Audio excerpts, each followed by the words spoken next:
Fala pessoal, sejam todos muito bem-vindos a mais um episódio do Papo de Fungo.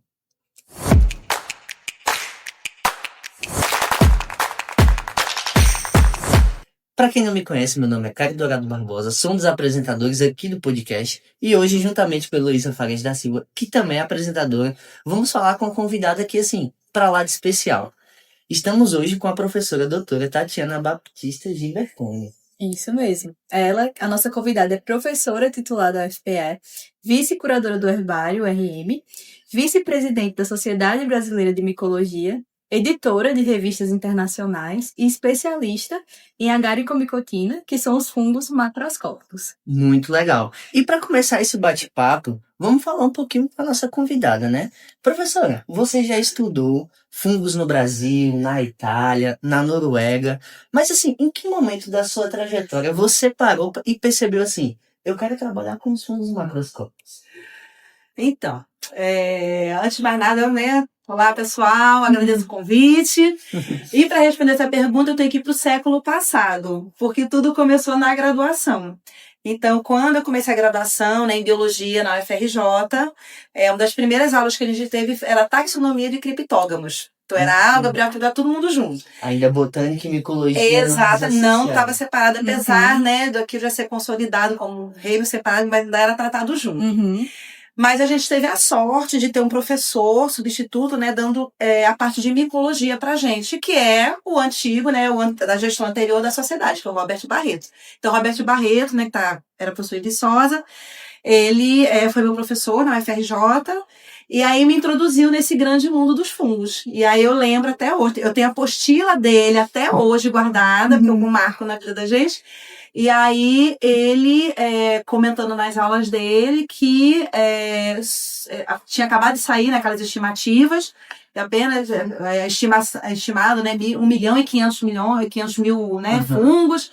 Então, eu achei aquilo impressionante. Falei, como é que pode? E foi com ele também que a gente teve as primeiras saídas de campo na universidade para coletar fungos. E aí aquilo, nossa, a turma inteira achou fantástico.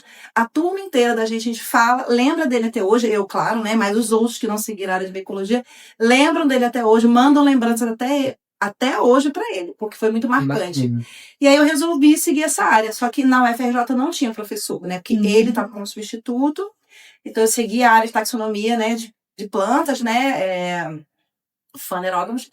E aí, no mestrado, eu resolvi que eu queria mesmo voltar para os fungos e continuar com os fungos. Isso é bem legal, porque na graduação, quando a gente tem as aulas de micologia de fungos, os alunos de fato se apaixonam com a parte dos macro, porque é lindo e todo mundo quer trabalhar, é muito, muito comum isso mesmo. Já os fungos basais não são muito não bem vistos, tanto, né? Não é tão Eles são legais também. Aí, professora, o intuito do nosso podcast é falar abertamente para a sociedade também, fora da academia, sobre os fungos, né? Alertar sobre a importância de quem são esses organismos. E aí, se você fosse explicar para um adulto, né, uma pessoa que é leiga nessa parte dos fungos, quem são esses fungos macroscópicos que você trabalha? Como explicaria? Então, de cara, a gente já fala assim, você trabalha com fungo. As pessoas, imediatamente, elas associam muito com micose, né, com doença ou coisa, mofo, coisa ruim. E aí eu tento resgatar, eu falo assim, olha, mas fungo, eu falei, mas não é de doença.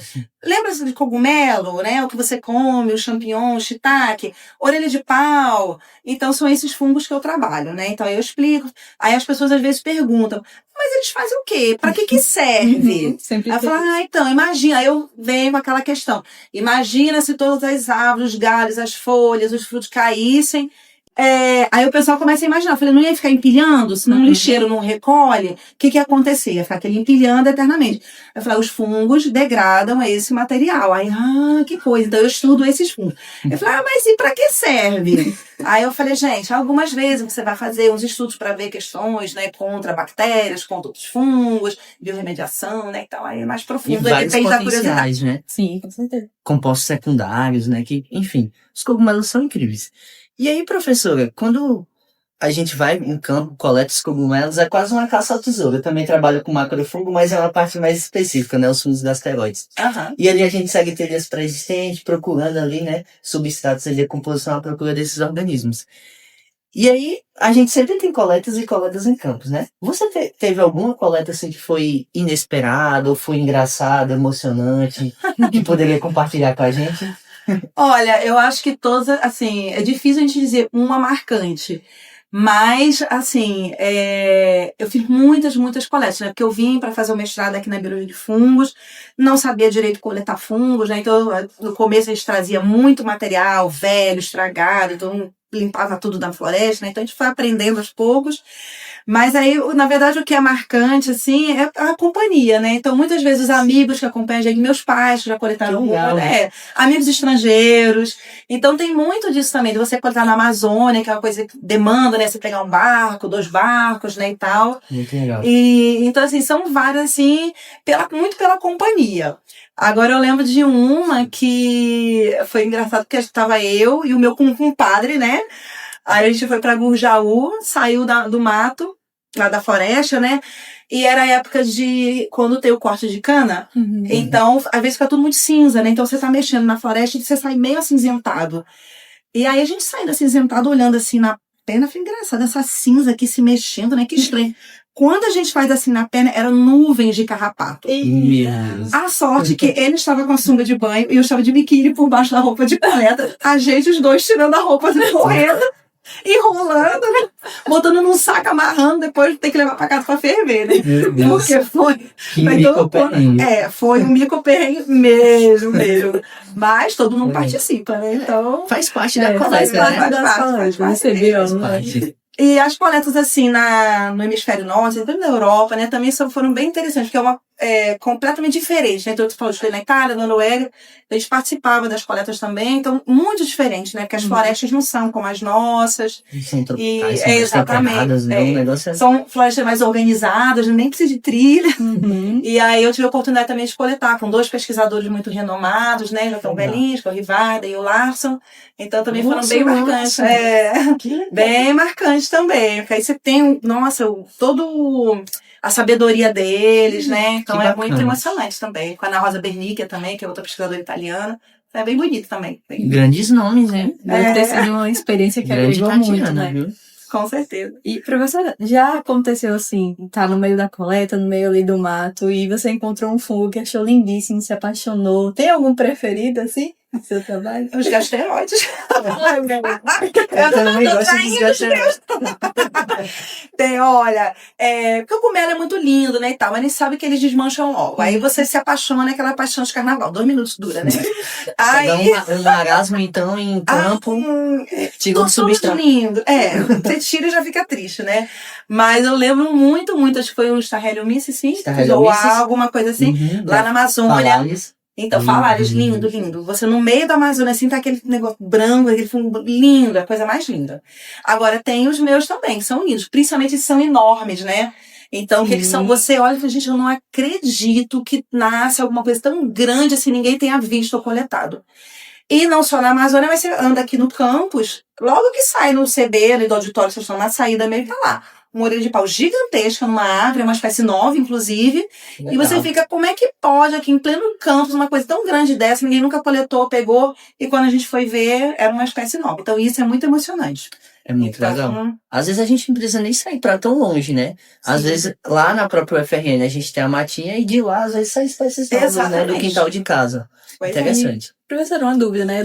No meu caso, eu trabalho com fungos microscópicos. E aí, nesse caso dos macro, vocês têm muitos detalhes para analisar, né, na morfologia. Você encontrou muita dificuldade, assim, no início, lá atrás, para a parte da taxonomia? Olha, eu confesso que eu vim bem crua, né? Mas eu tive uma excelente orientadora que foi a professora auxiliadora, né? Cavalcante. Então ela já me entregou a tese dela, eu lembro até hoje. Você vai ler isso aqui tudinho, que é a tese de livre docência dela, né? Que na época era livre docência. E ela tem realmente, ela estudou, né? Ela foi orientada de um outro pesquisador muito renomado, que é o Dr. Fidalgo, lá no antigo Instituto Botânico de São Paulo, né? Então, muito cuidadosa, muito primorosa. Então, aquilo ali foi a base. Então, ela me explicou Pra direitinho. taxonomia isso é fundamental. Exatamente. Então, tudo que eu tinha dúvida, ela explicava, ó, segue isso aqui. Então, a tese dela realmente foi como se fosse um guia, né, pra mim. Qualquer dúvida eu ia pra ela também. E aí, mas tem posição difícil, porque às vezes por exemplo, cor é uma questão subjetiva, né, você ter uma carta de cores, mas as pessoas usam outros tipos de carta de cores, né? Ou então, pilosidade. Você vai, mas isso aqui pra mim é um veludo. Mas pra mim isso é áspero, né? Então, muita coisa aqui, até hoje, né? Então, a gente tem essa dificuldade com esses critérios que são subjetivos. Sim. Mas a gente vai se adaptando. Vai se adaptando. A taxonomia às vezes tem essa coisa de um pouco mais de subjetividade, mas a gente tenta às vezes padronizar, o que é difícil para alguns grupos bem específicos, né? Às vezes tem que ter ou teses específicas ou trabalhos específicos Isso aí. para poder. Eu trabalho com isso também, é meio complicado. Agora, professora, se fosse olhar aqui no herbário, né? Qual espécie aqui seria a mais curiosa, assim, visualmente? De fungo macroscópico? De fungo macroscópico. Tá. Olha... Eu já tô ali admirado com aqueles grandes. Exatamente, Eu gosto muito desses dois exemplares. Vamos lá. Aqui. Isso aqui é um exatamente. Esse aqui é na verdade não é um ganoderma, é uma berinjela, esse aqui é um ganoderma. Esse aqui foi dois irmãos. Né? Enorme. Pro pessoal que tá só ouvindo, eles são enormes, viu, gente? Dê uma olhada aí no YouTube. Gente, os ganodermas têm propriedades, assim, medicinais incríveis, né? Compostos secundários. Ainda tem muita coisa pra estudar. Mas incrível, olha o tamanho disso. Enorme. E esse aqui foi aquele que você vê, eu não sei nem muito longe. A gente tem uma mata aqui perto, que é o Parque Estadual Dois Irmãos. Esse aqui foi, acho que foi do meu mestrado ou doutorado. Tá aqui na exposição. Então, esses fungos enormes, assim, eu acho muito admiráveis, né? Porque como é que eles conseguem chegar a esse tamanho, né? São perenes, né, e tal, estão ali decompondo, mas sabe que a ciclagem dos trópicos é muito rápida. Então, como é que eles conseguem, né, chegar nesse tamanho? Fica uma pergunta, uma questão, assim, bem intrigante, né? Demais. Muito legal. Agora, tem outros bem pequenininhos com os esporos lindíssimos, que é o contrário, os esporos enormes, eles são bem pequenininhos. Eu gente, como é que pode isso também, né? E aí você tem que ter um olho também pra dizer, essa manchinha aqui, não é doença, não é nada, é uma orelhinha de pau. Então, que legal. Eu tenho, assim, um especial... É difícil escolher um, né? Pelos maiores, né? Mas tem uns coloridos, que são os lilasos, também são lindíssimos. Nossa. Tem uns com uma cor meio de salmão, que também acho muito bonito. Os piquinopódios também, né? Que tem que é aquela cor tijolo. Lindo. Piquinopódios é mais comum, já fica assim, não é tão surpresa, né? Que legal, muita coisa aí legal aqui no herbário. Muito bacana. E, professora, estamos aqui no herbário, né? E... você é vice-curadora do herbário. Então, para o pessoal que está ouvindo, né, e quem não conhece, o que seria esse herbário e qual é a importância do estudo de fungos que estão, né, depositados nesse local? Então, o herbário, por definição, é uma coleção ou de plantas ou de fungos secos. Então, a gente não vai ter, né, nem no herbário, né, de planta, nenhum material vivo. Aí, no caso de material vivo, seria a coleção de culturas. Então, aqui o material ele vem desidratado. Muitas vezes, nos herbários de planta, por exemplo, vai ter também semente, pedaço de madeira, que não é o caso da gente. Então, esse é um herbário bem particular, porque ele é exclusivo para fungo. Então, isso é muito inusitado, porque, de modo geral, os herbários compartilham. Então, a gente vai ter herbário planta, e junto vai ter, às vezes, mixoviceto, liquenizado, fungo fitopatogênico, porque a instituição vai ser uma só. Então, a gente aqui tem esse privilégio de ter um herbário exclusivo para fungo. E é uma das maiores coleções da América Latina, exclusivas para fungo também. Então, primeiro vem essa importância, porque é um grande repositório, né, fundado em 1954 por Chaves Batista, e testemunho, né, da diversidade brasileira, porque não é só Pernambuco. Chaves Batista, ele tinha muito projeto na Amazônia, né, em outros lugares também, então a gente tem muito material da região norte e região nordeste, recebeu muita doação também do exterior, e a gente continua também, né? Então, a gente coleta muito no Brasil todo. Então, é um testemunho, né? Um repositório da diversidade de fungos brasileira. E, diante disso, o que acontece? A gente coleta e quer comparar com o passado. Então, ele também faz esse resgate do passado. Então, eu quero saber, olha, Chaves Batista coletou um fungo em Dois Irmãos. Vamos ver como é que era, como é que está, se mudou alguma característica, se é isso mesmo, se é identificado corretamente. Então, ele também serve de material comparativo. E dependendo de como ele foi processado, seco, ele também serve de material para a fonte de DNA, né? Então, a gente às vezes consegue extrair DNA de boa qualidade também para as grandes filogenias, né? Dos gêneros, né? Descoberta de novas espécies e tal. Então, são as grandes importâncias também do herbário. A gente tem, inclusive, aqui um fóssil, o que é inusitado. O cogumelo mais antigo, né, do mundo, tá aqui depositado. Não sei se está aqui exatamente neste local que Leonor, que é a curadora, ela tranca, porque é valioso, né, e tal. Então, caso vocês queiram ver depois, a gente pode ver onde é que tá. Certo. Então, é um fóssil realmente cogumelo, Bem mais bacana. antigo que encontraram até hoje. E a gente fez um episódio também sobre isso, né? Fósseis. Pra quem não assistiu os outros episódios do Papo de Fungo, a gente falou com a Elaine, que também trabalha com fungos fósseis no doutorado, e é bem legal. E esse fóssil em especial é bacana. Acho que, se eu não me engano, foi da Chapada do Araripe, esse. Exatamente, Né? exatamente. Muito, muito, muito antigo. Bacana. Isso. E, professora, a gente tem alguns fungos, às vezes, que são preferidos, a gente acha mais bonito, gosta de analisar. Tem algum que que a senhora já acha assim, mais difícil, tipo, chegou na coleção, já dá um trabalho maior de guardar, prensar? Suspira. Todos lamelados. Porque tem uns, por exemplo, quando se torna biquinópolis sanguíneos, né? Então, assim, esse é tranquilo. A gente, mais um, né? Esse é fácil. Então, muito característico, muito marcante. E o que a gente vê que, na verdade, é que tem alguns que a gente, desse tipo, né? Isso aqui é fulano, né? Esse fungo. Quando a gente vai fazer biologia molecular, sequenciar o DNA, a gente vê que não é. Porque a gente ainda dá muitos nomes, né, estrangeiros para as espécies tropicais, principalmente aqui nos neotrópicos, né? E aí a gente vê que são espécies críticas. Então, essa é um pouco a dificuldade, porque às vezes a gente já chega com material com a certeza absoluta que é fulano, e quando a gente vai fazer a parte do DNA, né, sequência do DNA, a gente vê que não é. São vários fulanos. Uhum. Então, aí às vezes a gente fica um pouco desanimado. Aí a gente, não, mas isso é muito interessante, porque a gente, fazendo isso, a gente colabora muito aí com as filogenias mundiais, porque a gente vê que falta muita questão dos fungos tropicais de modo geral. Sim. Então, o Brasil, assim, os neotrópicos e a Ásia tropical, eles contribuem mais. Realmente tem grandes lacunas, né? Como a parte tropical da Oceania, ou então a África. E a gente vê que quando a gente incorpora esse tipo de dado, a gente mexe em muita coisa.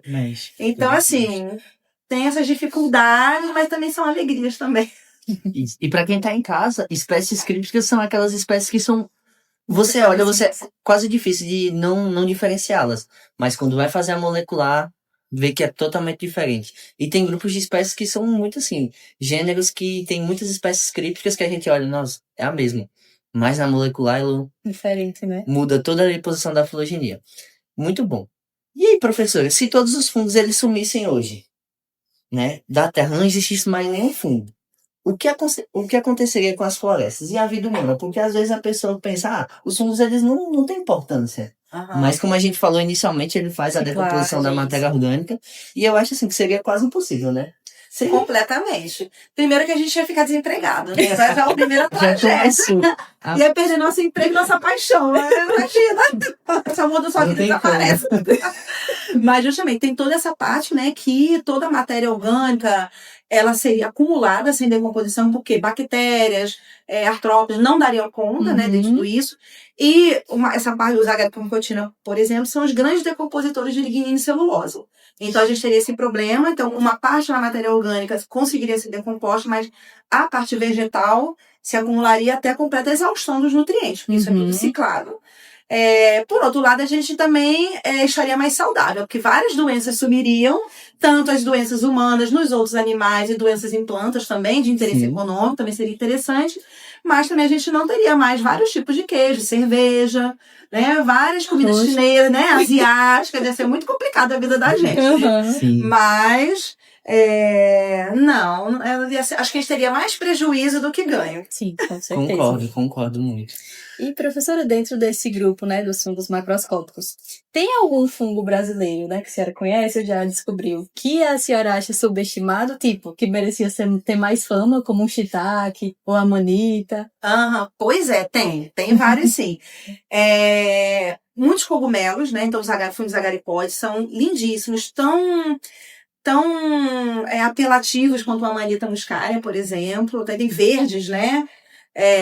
Azuis, o que for. Então tem vários. Eu acho que os fungos coraloides também, eu tive uma aluna que trabalhou com ele, né? Os clavarióides ou coraloides também, porque eles são muito interessantes e muito coloridos, vistosos, e as pessoas nem percebem, né? Então passa bem despercebido, sim.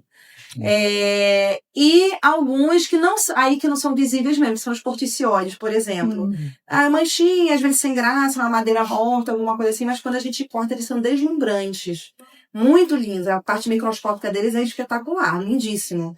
E aí eu acho peninha, porque ninguém estuda, pouquíssimos tem estudo. Quem estuda aqui no Brasil está no laboratório, que é o Mauro. Outros já estudaram, né? Mas aí vão mudando de área também um pouco. E então, mais ou menos esses, eu acho. Né? Concordo, eu acho bonito também. Tem muitas São cores lindos. incríveis, né? Há muito a ser descoberto.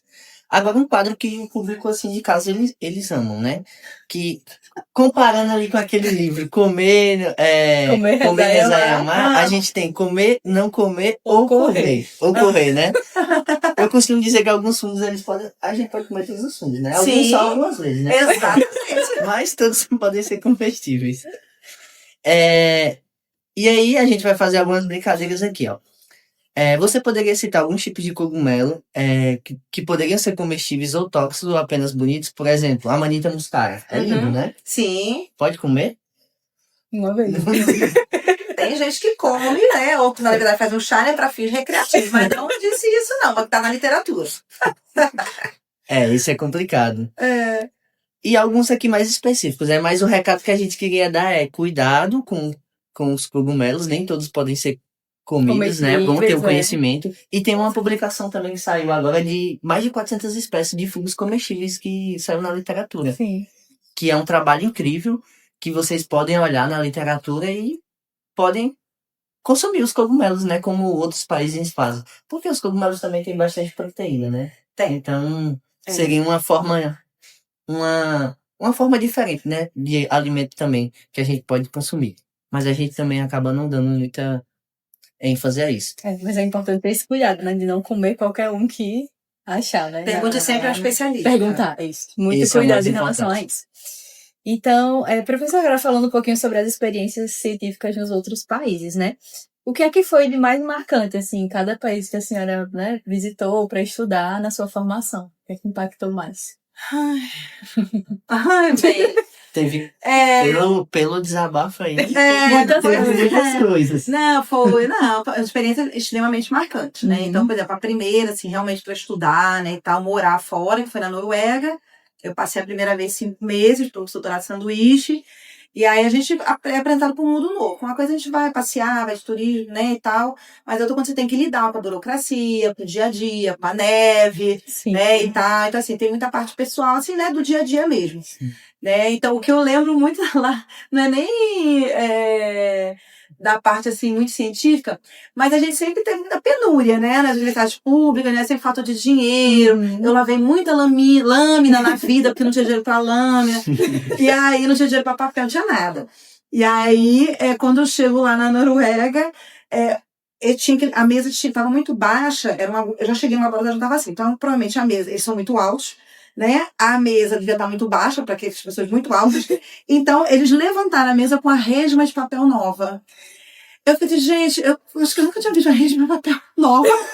Gente, vocês usam uma resma de papel nova lacrada para pé de mesa. Que rico. Aí eu me falo, porque precisa.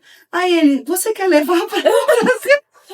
Eu não, que nem cabe na mala, mas que incrível!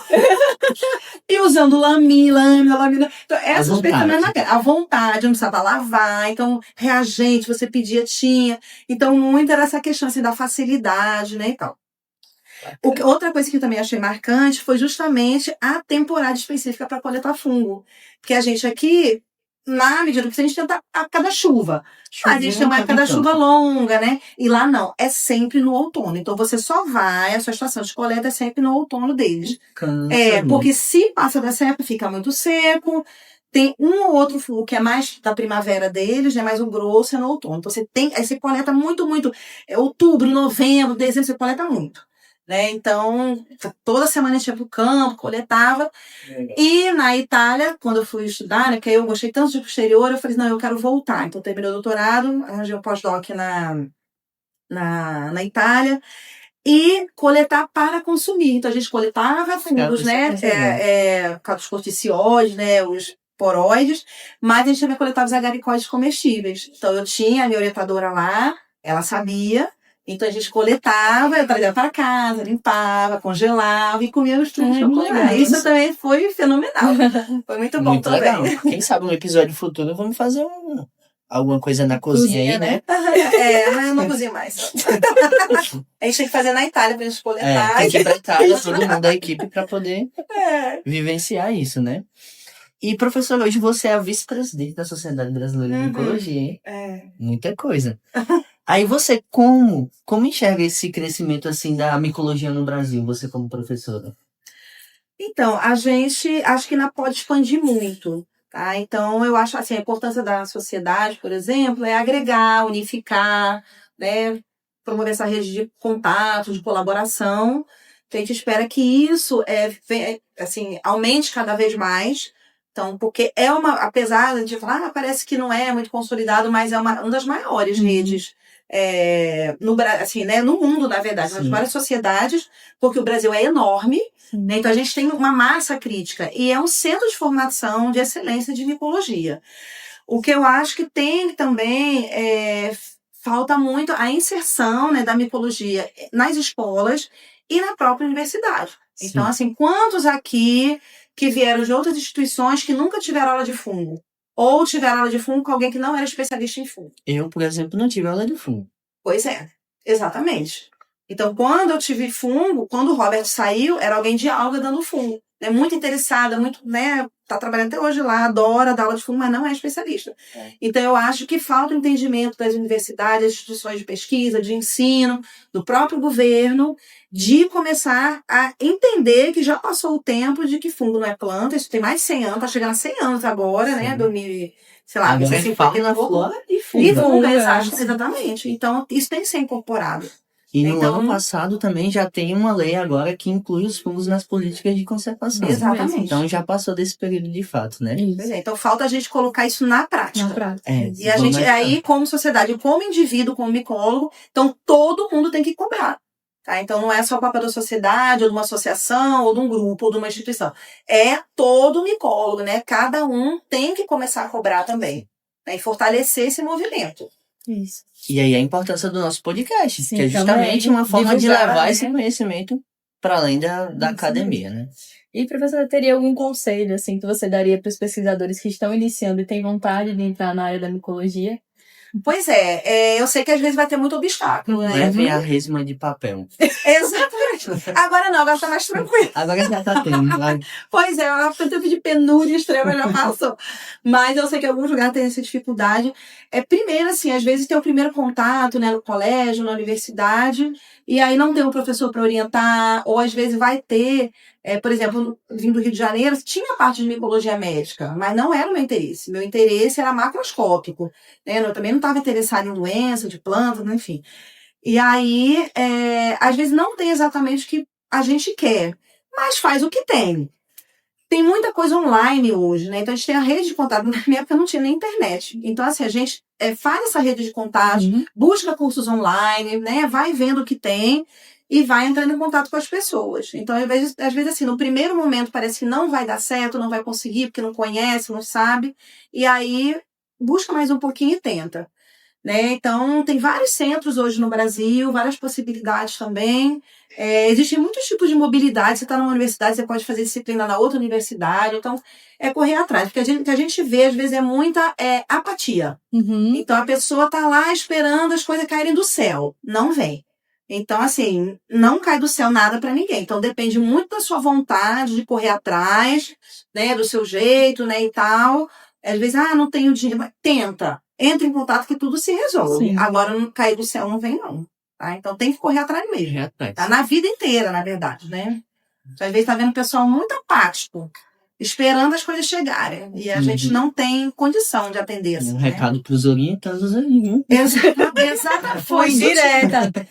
Exatamente. Muita gente. Pois é. Vamos correr atrás do prejuízo aí. Aham. E agora, professora, a gente tá quase finalizando, né? Uma pena esse bate-papo tão bom. Se for uma indicação final, né?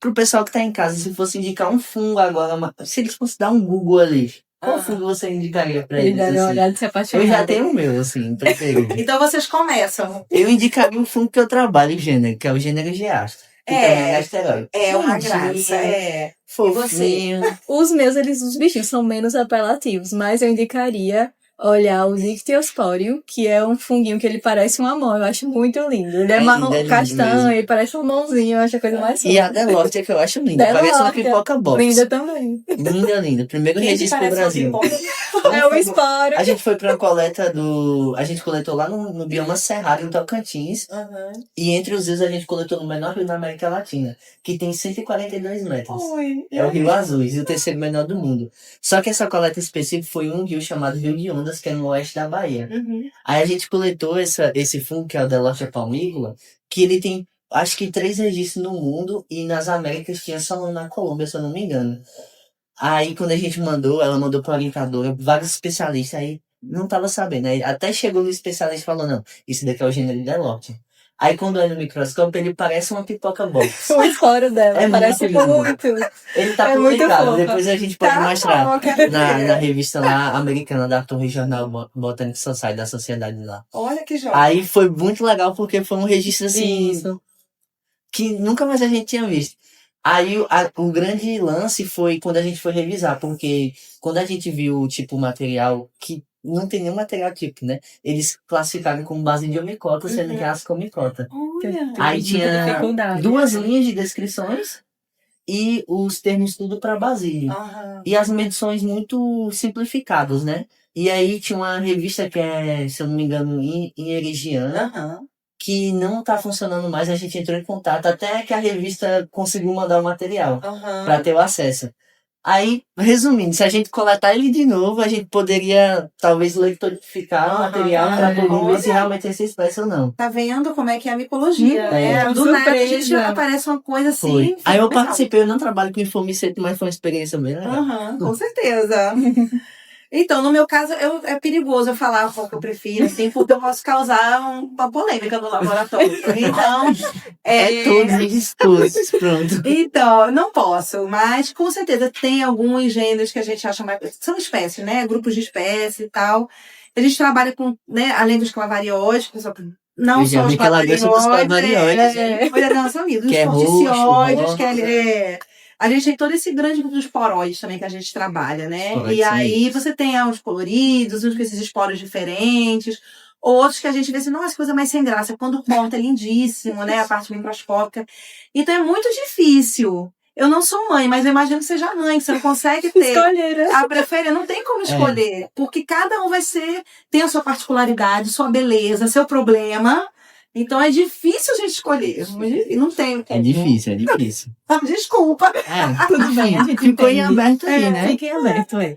Mas eu confesso que esses coloridos são os mais bonitos São mesmo. lindos, sim. No Cerrado a também. gente coletou um também que é azul, que é tipo um etoloma, eu acho, sabe? Aham.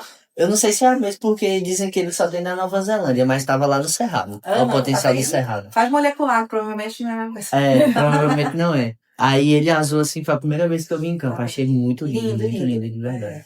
Pois é. Bom, é isso, pessoal. Espero que tenham gostado desse bate-papo. Para quem teve interesse, quer conhecer mais a professora, vamos deixar o e-mail dela para contato. E assim, foi muito legal esse bate-papo, né? Foi bem, Pena que bem acabou. bacana. Pena que Mas acabou, né? qualquer dúvida, deixem nos comentários, dicas para os próximos episódios. E é isso, pessoal. Obrigada, professora. Nada, foi um enorme prazer, obrigada. E até a próxima, gente. pessoal. Tchau, tchau.